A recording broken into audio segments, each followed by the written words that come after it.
Okay, so I have 3 minutes to talk about national identity and collective values for Australia. Firstly, I think the national identity of Australia definitely needs an update. It's based on two pillars, really, which can be seen by the most important national holidays on the Australian calendar.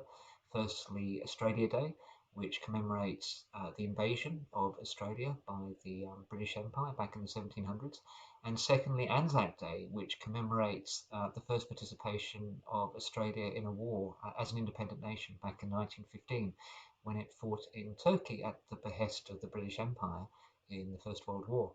So this is obviously part of our history, but it also very much symbolises the Australian identity as white, Anglo-Saxon, very much this British heritage. And yet, you look at Australia, we're very multicultural. We have people who live here from all around the world, a real melting pot of nationalities.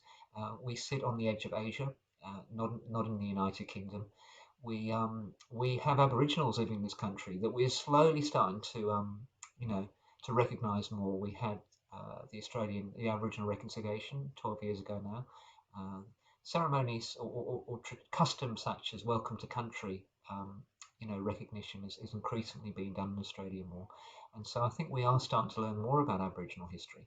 And this is a good thing. And I think in general, um, we are starting to embrace globalization, which has made us more open minded, more empathetic to other cultures, including our own. And it's exactly what we need, really. We need a more inclusive, more diverse nation that actually finds places for the multiculturalism that we have, as well as the Aboriginal culture specifically. And I think young people are moving there in the right direction. Um, so this is a good thing, and it's also just in time because we need to change course. We need to define ourselves as a nation, um, if for one thing only, and that is to confront the biggest single threat to our future that we face, which is the upcoming fight with climate change. And Australia is in a difficult situation here. The reason we haven't started the climate change battle, I believe, is because we're run by big fossil fuel companies.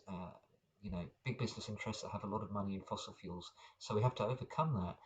But Australia is actually very well poised to fight the climate change battle because we're blessed by sunshine and tidal power and all sorts of clean energy. So we need to embrace that and use that and start being clever. In fact, move from being the lucky country to the clever country that Bob Hawke talked about 30 years ago. Thank you. Done 3 minutes just.